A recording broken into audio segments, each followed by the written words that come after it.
Friend, good morning everyone, welcome back to my ফ্যামিলিকে অনেক অনেক স্বাগত আর অনেক অনেক ভালোবাসা জানিয়ে আজকে ব্লগ আরম্ভ করছি না। আজকে একটু গল্প করতে এসেছি।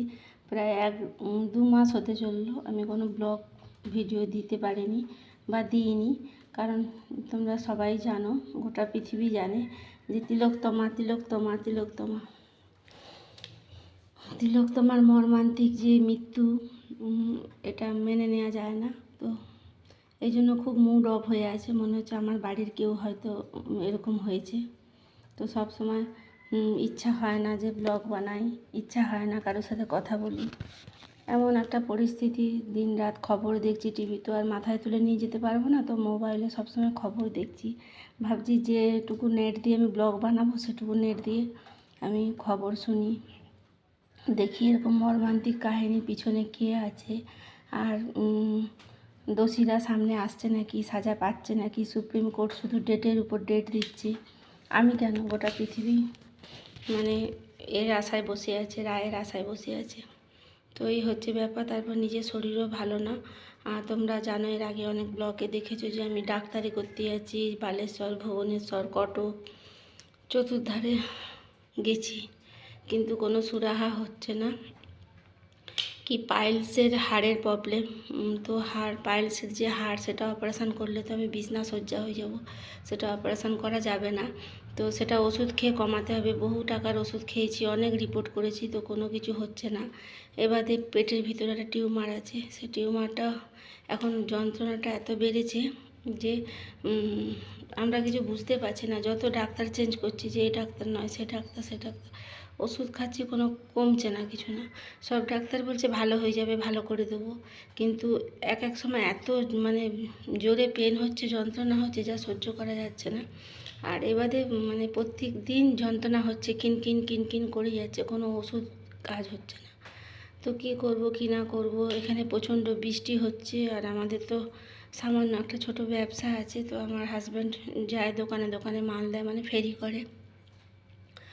আর সে হচ্ছে যে ব্যবসাও এখন চলছে না, প্রচুর বৃষ্টি, ঝড়, এখনও বৃষ্টি পড়ছে, কারেন্ট নেই, এইমাত্র কারেন্ট এলো। তো অবস্থা বহুত খারাপ পুজোর সময়টা, আর শরীর ভীষণ খারাপ।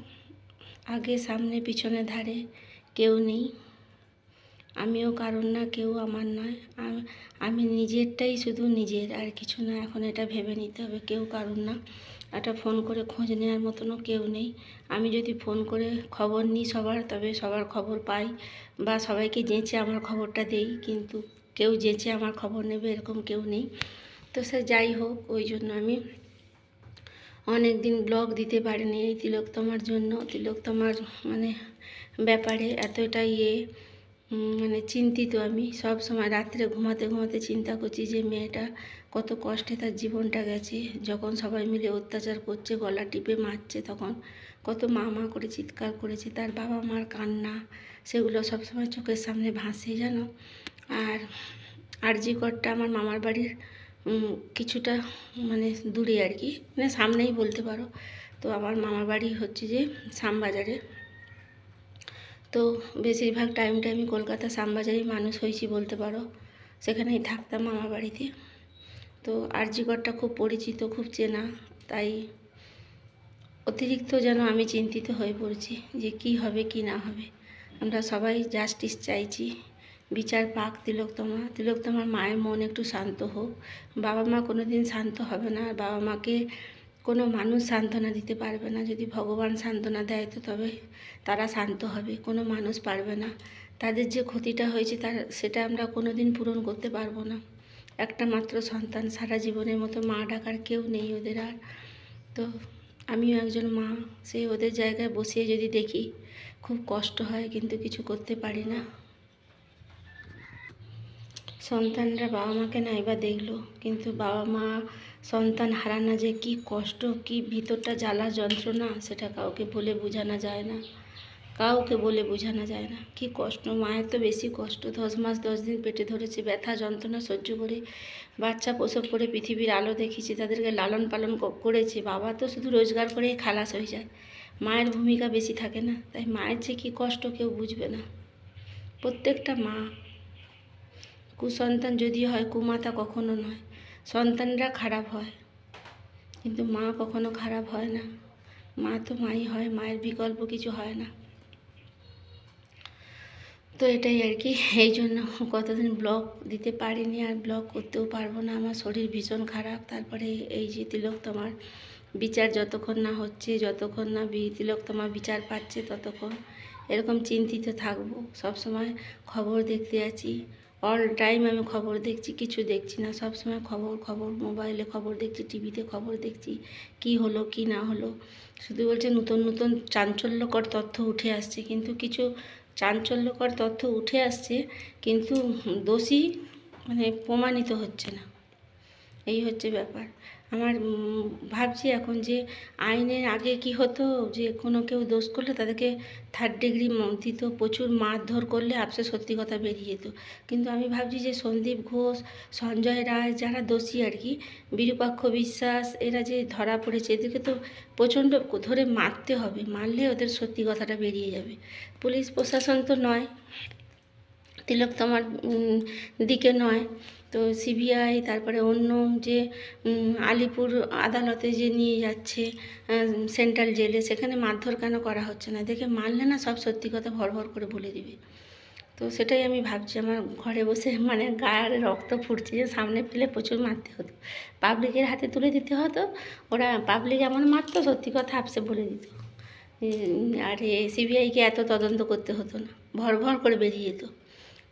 তো কী হবে কি না হবে, সেই আজ মানে যতদিন এই ঘটনা ঘটেছে ততদিন থেকে খুব চিন্তিত, প্রচুর চিন্তা করি আমি। আমার ঘরে বকে, তুমি সবসময় সেগুলো দেখছো। আমি বলি কেন দেখবো না, যতক্ষণ না বিচার পাচ্ছে ততক্ষণ আমি দেখবো, কিছু তো করতে পারছে না। যে সবসময় চিন্তা করি, রাত্রে ঘুমালে খালি সেই মেয়েটা যে কত সুন্দর দেখতে, লম্বা চওড়া, শরীর স্বাস্থ্য, একটা ডাক্তার, কত বাঁচার চেষ্টা করেছিল। যখন যে তাকে এরকম অত্যাচার করা হচ্ছিল, গলা টিপা হচ্ছিল, সেই মুহূর্তে কেউ ছিল না, একটা ভালো মানুষ কেউ ছিল না যে তাকে বাঁচাবে। তার বাঁচার কত ইচ্ছা ছিল, কত যুদ্ধ, কত ফাইট করেছিল, তবু তাকে বাঁচতে দিল না, এইসব চিন্তা করি আমি। আর আজকে হচ্ছে 16ই সেপ্টেম্বর, আর বেশি কথা বাড়াবো না। তো এখন ব্লগ করিনি, আর না করতে পারবো, শুধু চ্যানেলটা বাঁচানোর জন্য মাঝে সাঝে একটা দুটো রিলস বানাই, রিলস দেই। আমি মানে খুব খুব খারাপভাবে আমার শরীর অসুস্থ, মানে এত যন্ত্রণা বলে বোঝাতে পারবো না। বাম সাইডটা ব্যথা করছে, প্রচুর যন্ত্রণা করছে। তো এই হচ্ছে ব্যাপার। এত বৃষ্টিতে হাজব্যান্ড বেরিয়ে গেছে ব্যবসায়, তো ব্যবসা না গেলে পেট চলবে না, বুঝতে পারছো, হোক না হোক যেতে হবে, ঘুরতে হবে। আর বৃষ্টি মেঘ একবারে মানে ঘোর করে আছে, অন্ধকার করে আছে। বৃষ্টি মানে আসছে খুব জোরে, ঝমঝম করে, আবার কমে যাচ্ছে, আবার আসছে, আবার কমে যাচ্ছে, এরকম হচ্ছে। তো এবছর পুজোটা কেমন কাটবে কি হবে জানি না। পুজোর আগে যেন মা দুর্গা বিচার পায়, মা দুর্গা বিচার দেয় তিলোত্তমার, সেই আশায় আছি, ভগবানের কাছে প্রে করছি। শুধু চাওয়ার কি আছে বলো তো, যে একটা সুবিচার পেলে তার বাবা মা একটু হলেও মনে সান্ত্বনা পায়, এটা আর কি, আর কিছু না। তো আর কিছু বলার নেই। ওয়েদারটা দেখাই তোমাদেরকে, ওয়েদারটা দেখাই, চলো ব্যাক ক্যামেরা ওয়েদারটা দেখাই কীরকম।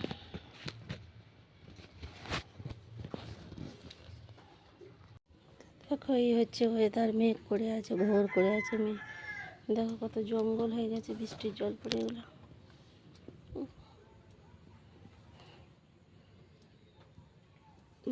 মেঘটা দেখো,